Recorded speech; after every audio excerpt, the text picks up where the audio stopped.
My name is Ava. I'm a 31-year-old event coordinator from Boston. I just spent nearly every penny I had to throw the perfect wedding for my little brother. But the morning after the celebration, I logged into my bank account and I saw that $8,400 was just gone. Not stolen, transferred, straight into my mother's bank account with the memo, wedding. When I confronted her, she didn't even deny it. She just smiled and said, "What are you going to do about it?" My hand was shaking as I reached into my purse. I pulled out an envelope. "Don't you worry," I said, my voice calm but cold as ice. "You're about to find out." Before I tell you what happened next, let me know where you're watching from in the comments, and make sure to hit that like and subscribe button if you've ever had to stand up to your own family. Growing up in the Whitmore household meant one thing: know your place. And my place was always right beneath my younger brother, Dylan.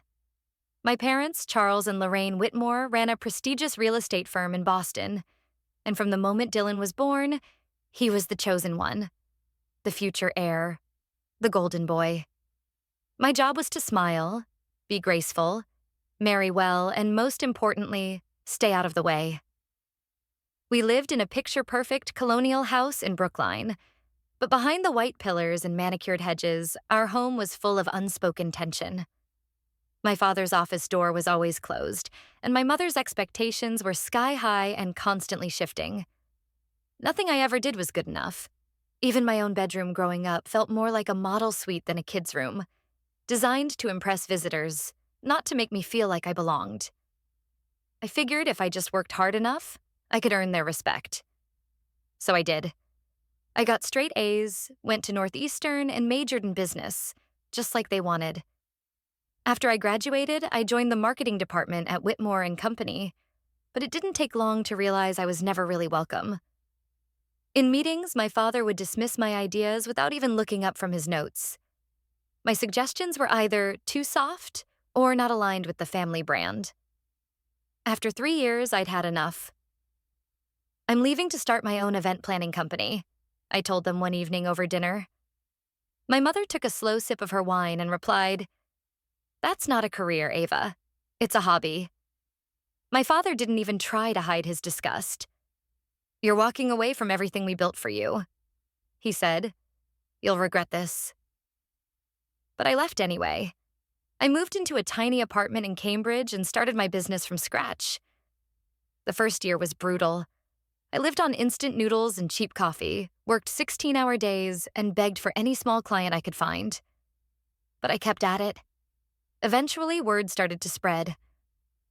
I built a reputation for putting on stunning events, even on a tight budget. I did it with no trust fund and no family name, just pure grit. While I was grinding away, Dylan was just coasting. He got mediocre grades through an expensive private school, and a job at the firm was waiting for him no matter how little effort he put in. Then, at some charity gala, he met Claire Madison. She was beautiful, sophisticated, and the heiress to a boutique hotel empire on the East Coast. My parents couldn't believe their luck. It wasn't a marriage, it was a merger. Prestige meets wealth. Everyone was thrilled for them. Everyone except me. Claire and my mother bonded instantly over things like caviar and floral centerpieces. When Dylan proposed after just 8 months, the wedding planning started that very same weekend. One night at dinner, my mother turned to me. "Ava, with your little event planning business, you'll be a huge help," she said. She didn't ask me. She assigned me the role. "Flowers, decorations, maybe even the photography," she added, talking to me like I was her personal assistant. That was the moment I should have put my foot down and drawn a line in the sand. But I didn't. Because somewhere deep down, a small part of me still wanted to be part of the family. I still thought that if I just contributed enough, they might finally see me. Spoiler alert, they didn't. At first, I told myself I'd just help with the basics. A few vendor suggestions, maybe some floral advice. But in the Whitmore family, a few things quickly turns into everything. It started with a call about the floral arrangements. Claire saw these hanging orchids on Pinterest, my mom said, her voice buzzing with excitement. She thinks they'd look absolutely magical suspended above each table. I paused, my own spreadsheet of costs flashing in my mind. We'd originally agreed on basic centerpieces, I said carefully. Suspended florals are expensive. But it would mean so much to her and Dylan, she pressed. You can pull some strings, can't you? You work with these vendors all the time. The translation was clear. Make it happen, and don't expect to be reimbursed. And it just kept going from there. The deposits, the premium linens, the welcome gifts for out-of-town guests, custom cocktail napkins with the couple's initials embossed in gold foil. Every single time I questioned the cost, my mother deployed the same line of emotional blackmail. It's your brother's only wedding, Ava. Don't be selfish. So I gave in. Again and again. The money I had been so carefully saving for a down payment on my own place? It was gone. First in small chunks, then in thousands. To keep up with the expenses, I took on every client I could get, working nights and weekends, running back-to-back events until I was numb with exhaustion. My apartment turned into a storage unit for candles, sample fabrics, and extra wedding programs. Sleep became a luxury. My back ached constantly, and my bank account was bleeding out. And still, nothing I did was ever enough. My suggestions were dismissed as tacky. My efforts were written off as the bare minimum. My professional expertise, the very thing I had built my entire life around, was waved away by my own family. I started to feel less like a sister and more like unpaid staff. The night before the wedding, I was still at the venue at midnight, directing the setup crew. As I was wiping down glassware and triple-checking the guest seating chart, my phone buzzed. It was a text from my mother. Don't forget to pick up Claire's mom's gluten-free breakfast by 7 a.m. Nothing with gluten. No, thank you. No acknowledgement that I was working myself into the ground. Just another order. I barely slept that night. By dawn, I was already out, delivering gift bags to hotel rooms with my hair still undone and no makeup on my face. But when I walked into the ballroom, it looked like a dream. Hanging orchids floated delicately above each table, bathed in the soft glow of pink, ivory, and candlelight. I took a deep breath. At least it was beautiful. And then came the ceremony. The dress, the vows, the applause. It was everything they had wanted. But not once, not a single time did anyone say, "Thank you." During the reception, I found myself seated at a table near the back, far from the head table, far from my family. It was just me and some of Claire's former coworkers. As I picked at a dry piece of salmon, Claire's father passed behind me and chuckled. "Quite the party your parents threw," he said, patting my father on the back nearby. "Impressive. First class all the way." I forced a polite smile, but inside I was burning with a quiet rage. My parents were taking all the credit for a wedding I had planned, paid for, and delivered. Even Dylan barely acknowledged me. "Hey, thanks for helping," he said in passing, before clinking glasses with a friend and disappearing back into the crowd. At around 9 p.m., I slipped away to the bathroom, locked myself in a stall, and finally let the tears come. All the money. All the time. All the energy. And for what? So I could be treated like the help? Claire's dream wedding had cost me nearly everything I had, and nobody had even noticed. As I stared at my reflection in the mirror, wiping smudged mascara from under my eyes, something inside me hardened. This wasn't just disrespect anymore. This was theft. I didn't know yet just how literal that would become, but I could feel it in my gut. Something wasn't right. On my way back from the bathroom, I passed the small office the hotel had given us to store personal items. The door was cracked open and I heard voices. Familiar voices. "It's already done," my mother said, her tone dismissive. "She'll never even notice." My heart skipped a beat. Then I heard Dylan's voice, hesitant. "I don't know, Mom. Ava's already spent so much." "Oh, don't be ridiculous," she replied coolly. "It was just sitting there in her account. This way, it benefits everyone. Now go on. Claire's waiting for you." I stepped back into the shadows of the hallway before they could see me. My body went completely numb. What was done?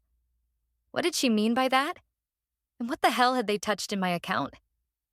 I didn't sleep that night. My chest felt tight with a cold dread, and my hands wouldn't stop shaking. The second I walked through my apartment door, I threw my keys on the counter and logged into my bank account. And there it was. A transfer for $8,400 made the night of the wedding at 9:17 p.m. The recipient was Lorraine Whitmore. The description simply said, "Wedding." The world tilted on its axis. I refreshed the page, then refreshed it again and again, but the numbers didn't change. It was real. Undeniably real. I hadn't touched my phone at that time. I was in the restroom, alone. I quickly checked my texts. At 9:08 p.m., I had messaged the DJ about a song request. At 9:25 p.m., I had replied to the venue coordinator. There was absolutely no way I had authorized that transfer. Unless my phone.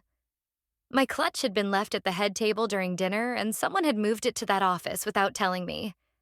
And my banking PIN? It was Dylan's birthday. The one date my mother would absolutely, positively know. I could barely breathe. I called the bank, desperate for some kind of answer. After being transferred twice, I finally got a real person on the line. I explained everything: the unauthorized transfer, the timing, the fact that my phone had been taken from me. "I see the transaction, ma'am," the representative said carefully. "It was processed through your mobile app using your login credentials." But I wasn't holding my phone. I insisted, my voice cracking. "It wasn't me." "Was your phone with you the entire evening?" he asked. Number it wasn't. I told him that. And then came the words I was dreading. "Because it was made with valid credentials and from an authorized device, we can launch a fraud investigation, but we can't guarantee a reversal of the funds." I hung up. I was shaking, humiliated, and filled with a white-hot anger. And then, something inside me snapped. Not in a reckless, emotional way, but with a sudden, absolute clarity. They had finally crossed a line they could never uncross, and I was going to make damn sure they regretted it. I called Claire. As soon as she picked up, I let the words tumble out. "They stole from me." "What?" she gasped. "Ava, slow down. Who stole what?" "My mom." "Dylan, I heard them talking. They used my phone and transferred over $8,000 out of my account while I was in the bathroom crying over their wedding." There was a moment of stunned silence on the other end of the line. Then Claire's voice came back, sharp and serious. "You need to confront them, but you can't do it alone." That's when I remembered Sophia. We'd gone to college together, and she was now a lawyer. Family law, to be exact. I sent her a quick, frantic text. She agreed to meet me that same afternoon. We sat at a quiet cafe as I told her everything. Every detail, every receipt, every last dollar. She didn't interrupt once, just took notes and sipped her tea. When I finally finished, she leaned forward. "This isn't a misunderstanding, Ava," she said, her voice firm. "It's theft. You have grounds to pursue legal action, both civil and criminal." My throat tightened. Do I really want to sue my own family? Sophia didn't flinch. "That depends. Do you want this to keep happening?" She helped me draft a formal demand letter right then and there. It outlined every single expense I had covered for the wedding.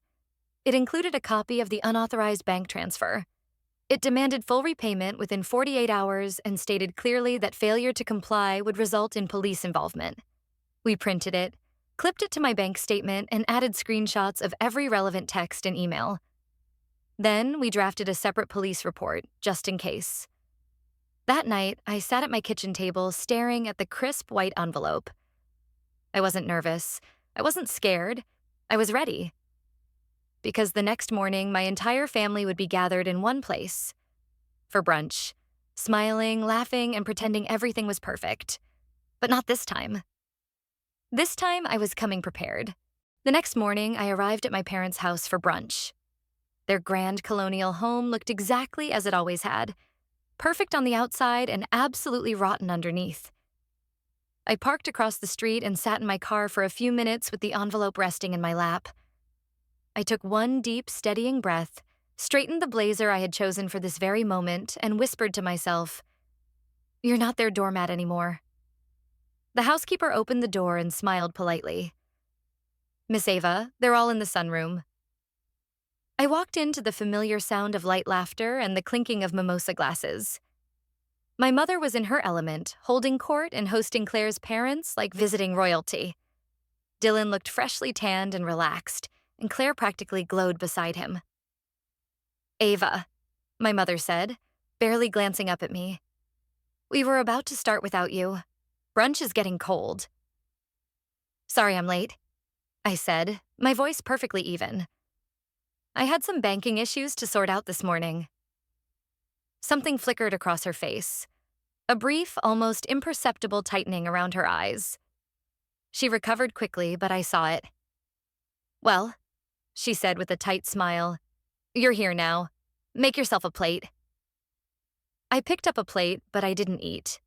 I just watched them, listened to the forced small talk and the exaggerated praise for the wedding, and I waited.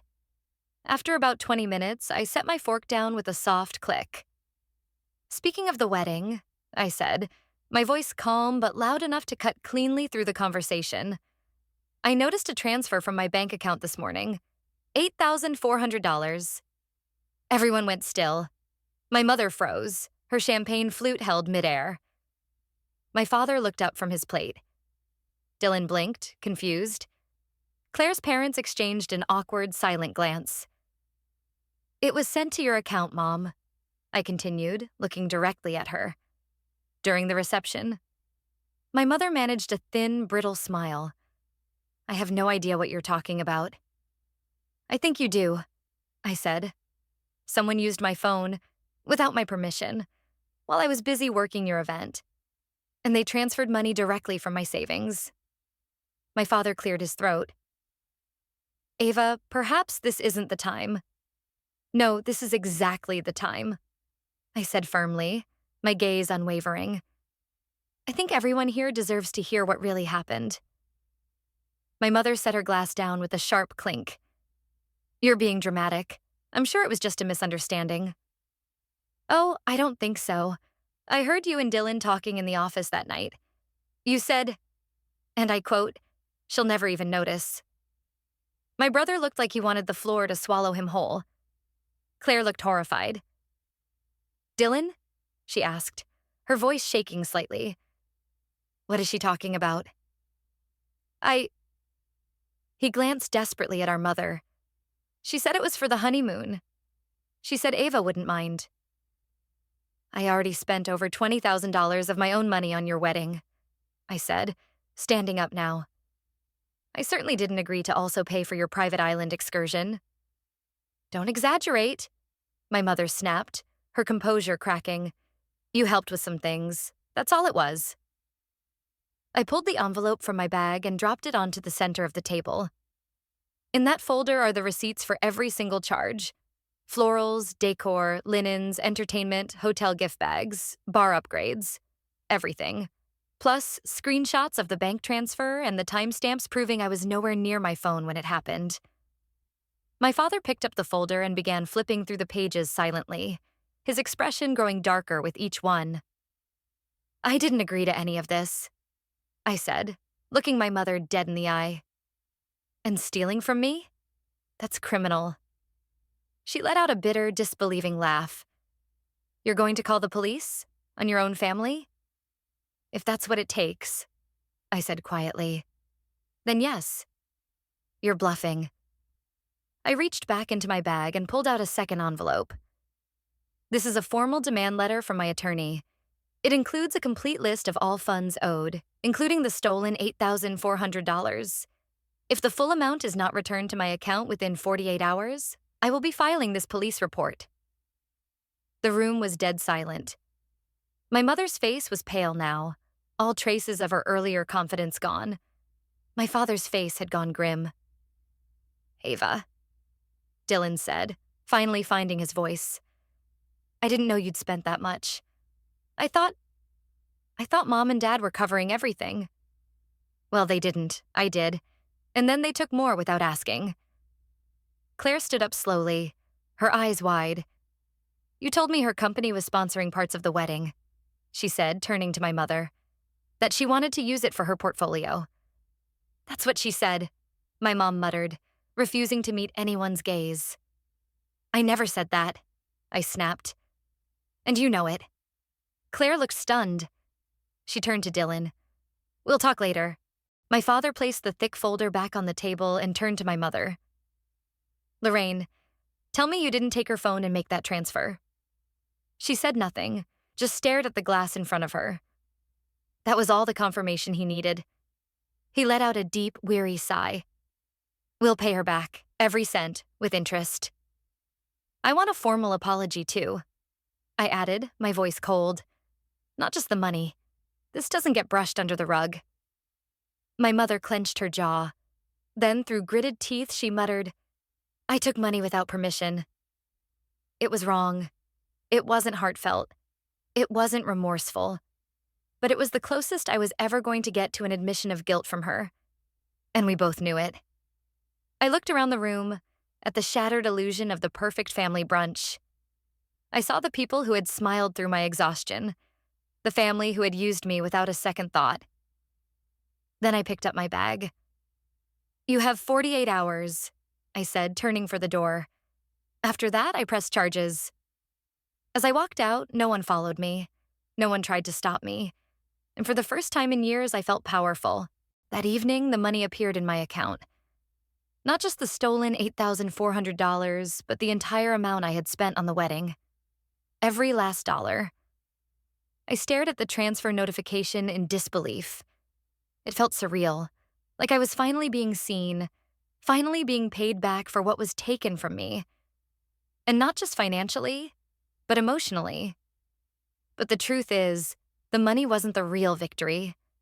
The victory was that I had finally, truly stood up for myself. No more trying to be the perfect daughter they wanted. No more waiting for an approval that was never going to come. I had drawn a line in the sand, and I had refused to let them cross it. In the weeks that followed, things got quiet. My mother didn't call. My father sent a single formal email confirming the repayment and suggesting we should all take time before reconnecting. Dylan texted a few awkward, sincere messages that I didn't answer right away. Instead, I booked my first appointment with a therapist. Claire had recommended her, Dr. Ellis. During our first session, she said something that stuck with me. Love doesn't come at the cost of your self-worth, she told me. Families who ask you to abandon yourself aren't loving you. They're using you. I cried during that session, harder than I had cried in years.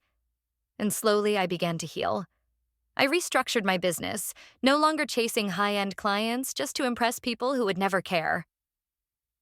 I started planning smaller, more meaningful events, ones that reflected genuine values, not just vanity. My new company motto? Beauty with boundaries. 3 months later, Dylan invited me to dinner, just him and Claire. She apologized, and I could tell it was genuine. She said she had no idea how much I had contributed and that she never would have allowed it if she had known the truth. Then Dylan looked me straight in the eye and said, I was a coward. I went along with everything. I let them do this to you.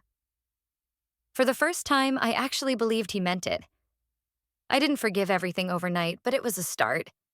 That Thanksgiving, I didn't go home. Instead, I stayed with Claire and her family at their lake house. It was chaotic and loud and messy, but it was also real and warm. And when someone handed me a second heaping plate of mashed potatoes, I felt something I hadn't felt in years. I felt like I belonged. By Christmas, I agreed to visit my parents, but only for dinner. No overnight stay.